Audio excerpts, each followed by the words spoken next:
let's talk about legacy. It's one of the great sports terms in the sports lexicon. We love legacy. It's overused.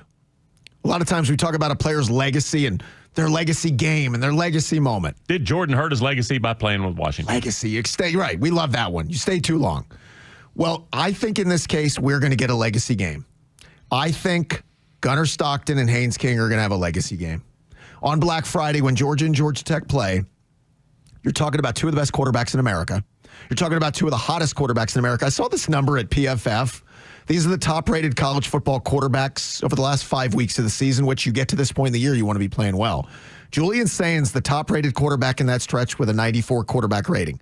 Haynes King is second at 91.4, then Diego Pavia, then Gunnar Stockton at 88. You're talking about two of the top 4 rated quarterbacks are these two. Those are only numbers. We know what each one has done. Haynes has had eye-popping stats. Gunnar's numbers keep getting better and better.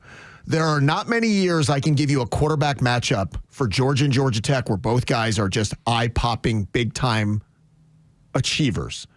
And combine it with the fact that the game's going to have this much value, this much impact, and this much meaning. And I said to you yesterday, Chuck, imagine had Haynes King and Georgia Tech had an 8 overtime win last year, but it meant going to a college football playoff. That's a legacy type of a game.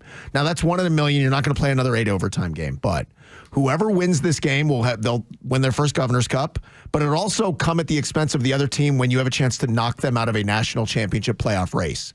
These stakes make it bigger than ever that whoever wins this game in 20 years, you'll look back and go, oh, yeah, that was the Gunnar game. Oh, yeah, that was the Haynes game. Those are legacy games. The closest I can come, and Chuck, your memory's better than mine on this. We still harken back to Joe Hamm and Quincy Carter in 1999. 51-48. It was up and down the field Refs both didn't ways. have a great day. That was a subplot to the Chris Young, Jasper Sanks moment. But stay with me on the quarterbacks. They weren't playing for national championship stakes in that game, but we still reference that in that moment as one of the great games ever. It's a legacy-defining game. I think this Black Friday will be for one or the other.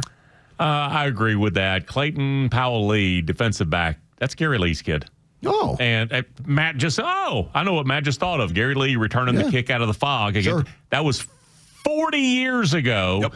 And you still remember it. I remembered what happened with John Dewberry coming back from Athens. Mm-hmm. So, it happens the way it happens.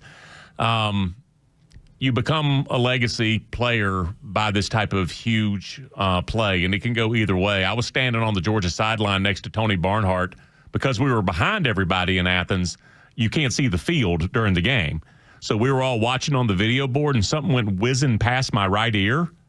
It was the pass Reggie Ball threw out of bounds. Tony and I, if you can see me and Tony on the film and the ball goes right past my head. He became a legacy for the wrong reasons. And I was like, what just happened? Reggie became a legacy for the wrong reasons. Exactly. And so that's been 21 years ago. Did he run out of the end zone on 4th down too? He did that at home against maybe Miami. Oh, sorry. Oh. So I would add to it, Sean Jones beating Georgia in 1990 en route to a national championship. It wasn't a great Georgia team, but Georgia Tech was trying to win a title. George Gotze, we've made fun of the sprint for 33 yards in Athens. Counted for a touchdown and ran out the clock. And ended Jim Donnan's career. It did, all of that. Like, all that happened. Now, again, Tech wasn't playing for a title. And I think I keep saying this to the audience, and I think we all think, all right, Matt, I see where you're going. When we get to Black Friday, if these two teams are still in this position, other states have gone through this once in a while where both teams, like, I don't know, maybe there's a year Oklahoma and Oklahoma State are both in the top 10.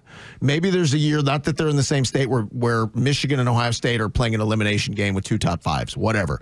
That's what these stakes are going to be. And if Haynes has a game where it's 360 yards passing, 112 rushing, and scores with 8 seconds left, that's the Haynes King legacy game. Or Gunnar throws the pass that he threw against Tennessee, drops it in a bucket to London Humphreys in the corner of the end zone to beat Tech with 8 seconds left, legacy game. Was it Black Friday 3 years ago, that Friday night Florida State thing, Jordan Travis and Anthony Richardson? And that game will forever is like, my gosh, what a shootout.